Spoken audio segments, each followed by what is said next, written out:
अच्छा, एक सवाल है। अगर आपको ईमानदारी और दुनियादारी इन दो रास्तों में से एक चुनना पड़े तो आप क्या चुनेंगे?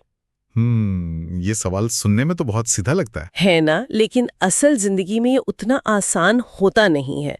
मतलब क्या आज के दौर में जब हर कोई आगे बढ़ने की दौड़ में लगा है, ईमानदारी की सच में कोई कीमत बची है? और यही वो सवाल है जिसके इर्द गिर्द आज की हमारी पड़ताल घूमेगी। बिल्कुल।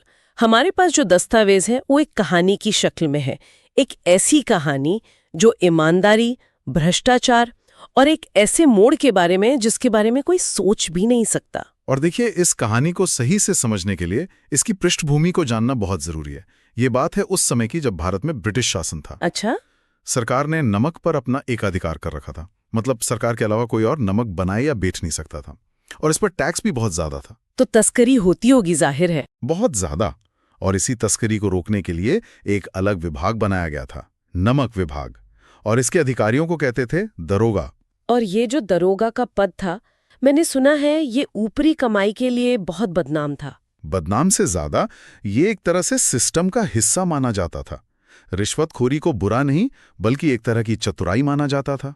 तो आज हमारी कोशिश इसी कहानी के किरदारों की सोच के अंदर झांकने की है, उनके टकराव को समझने की और ये जानने की कि कहानी के आखिर में सच्ची दौलत और असली सम्मान का मतलब क्या निकलता है। चलिए शुरू करते हैं। बिल्कुल। तो कहानी का जो हीरो है उसका नाम है वंशीधर, एक पढ़ा लिखा होनहार नौजवान। और उसे किस्मत से नमक विभाग में दरोगा की नौकरी मिल जाती है। अब जैसा हमने बात की, ये एक ऐसा पद था जहां रिश्वत की मोटी कमाई थी। हाँ बिल्कुल। लेकिन नौकरी पर जाने से ठीक पहले वंशीधर के पिता उसे एक सलाह देते हैं। वो कहते हैं, बेटा, नौकरी में ईमानदारी सबसे बड़ी पूंजी है।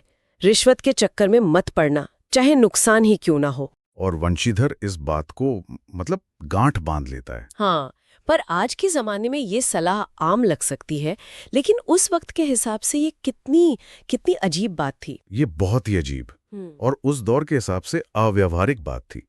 मतलब आप सोचिए, उस दौर में जहां गरीबी है, मौके कम हैं, सही बात है, और सरकारी नौकरी में ऊपरी कमाई को सिस्टम का हिस्सा मान लिया गया है, वहां एक पिता अपने बेटे को कह रहा है कि उस कमाई से दूर रहना। ज्यादातर तो उल्टा कहते होंगे कि बेटा, मौका मिला है तो कमाओ। बिल्कुल, घर की हालत सुधारो।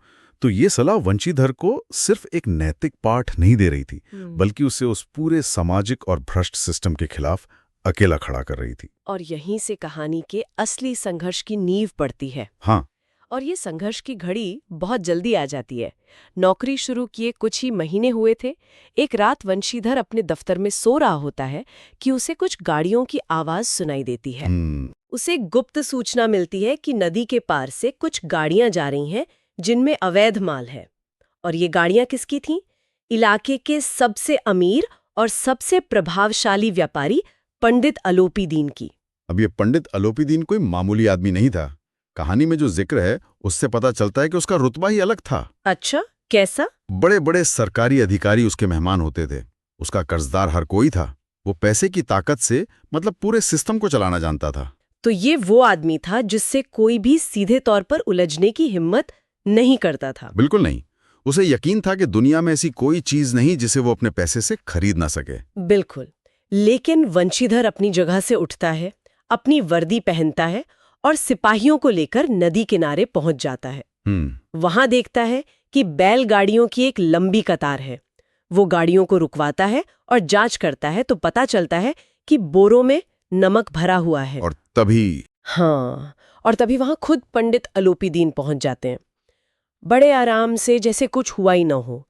उन्हें पूरा यकीन था कि वो इस मामूली दरोगा को अपनी बातों और पैसों के जाल में फंसा लेंगे। और यहाँ पंडित अलोपीदीन की रणनीति देखने लायक है कि कैसे वो अपनी सत्ता का इस्तेमाल करता है।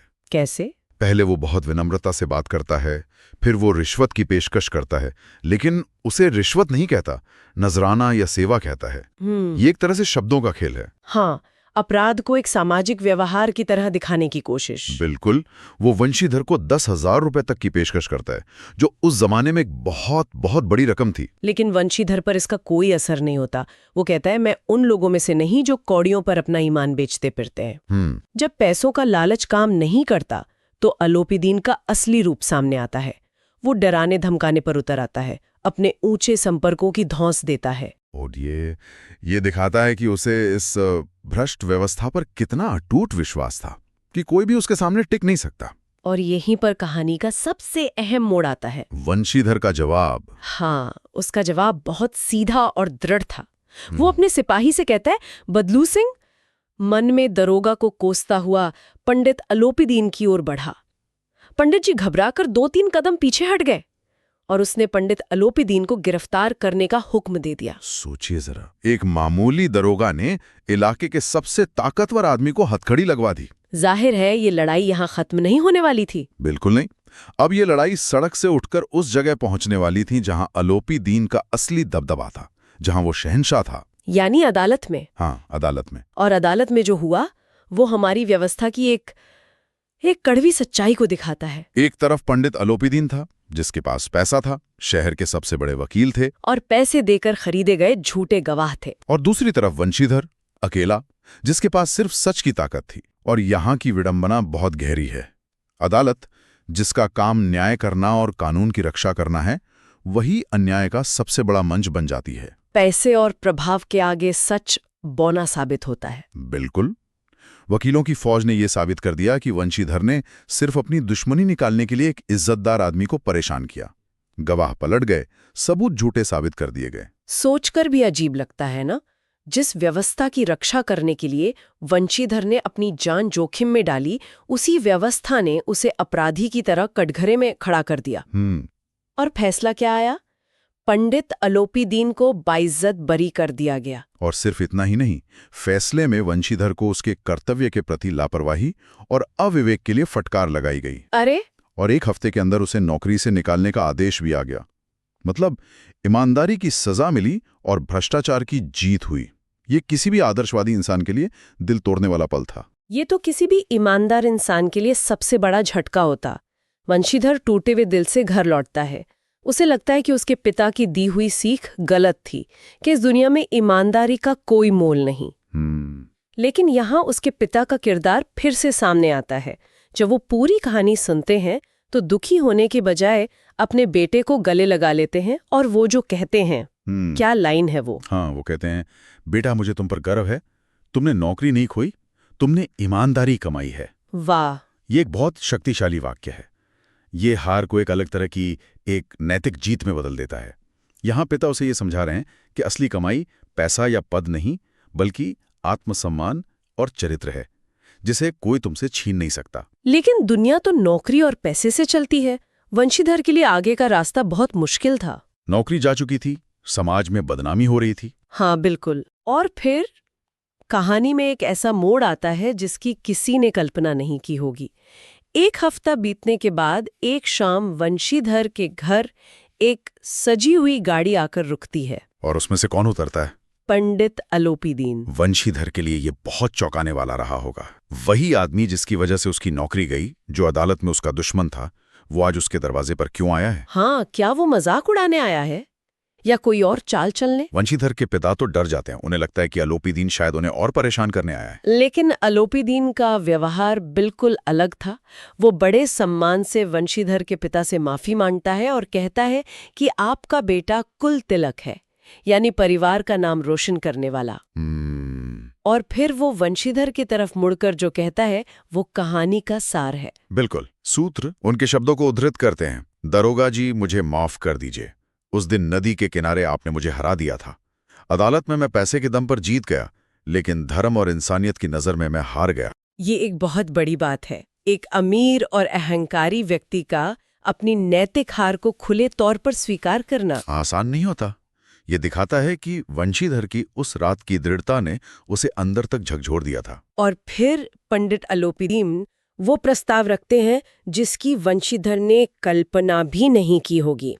वो एक स्टैंप लगा हुआ कागज वंशीधर के सामने रखते हैं और उससे अपनी सारी संपत्ति, अपनी सारी जायदाद का स्थायी मैनेजर बनने का अनुरोध करते हैं। मैनेजर? हाँ, वो कहते हैं कि मुझे अपनी करोड़ों की संपत्ति की देखभाल के लिए एक ऐसे ही धर्मनिष्ठ और ईमानदार व्यक्ति की जरूरत है जिस पर आंख बंद करके भरोसा किया जा सके। अब यहाँ रुक के इस प्रस्ताव को समझना बहुत जरूरी है। पहली नजर में लगता है कि ये अलोपीदीन का पश्चाताप है, एक बदला हुआ इंसान है जो अपनी गलती सुधार रहा है। हाँ, यही लगता है। लेकिन अगर हम इसे एक व्यापारी की नज़र से देखें तो इसमें एक बहुत गहरी व्यावसायिक समझ छुपी है। मतलब? आप कह रहे हैं कि ये सिर्फ एक भावनात्मक फैसला नहीं था। मैं कह रहा हूं कि ये भावना से शुरू हुआ, लेकिन इसका आधार बेहद तार्किक और व्यावसायिक था। अच्छा, वो कैसे? यहाँ सबसे दिलचस्प बात यह है कि पंडित अलोपीदीन ने ईमानदारी को नैतिक चश्मे से नहीं देखा, बल्कि एक व्यापारी की नज़र से देखा। उसने समझा कि एक भ्रष्ट सिस्टम में, जहां कोई किसी पर भरोसा नहीं कर सकता, वहाँ एक ईमानदार इंसान। हाँ, एक ईमानदार इंसान मिलना दुनिया की सबसे दुर्लभ और सबसे कीमती एसेट है। ये ईमानदारी का सम्मान कम और एक बेहतरीन निवेश ज्यादा था। वाह! वंशीधर की ईमानदारी, जो सरकारी विभाग के लिए एक अवगुण बन गई थी, वही अलोपीदीन के व्यापार के लिए सबसे बड़ी संपत्ति थी। ये तो सोचने का एक बिल्कुल नया नजरिया है।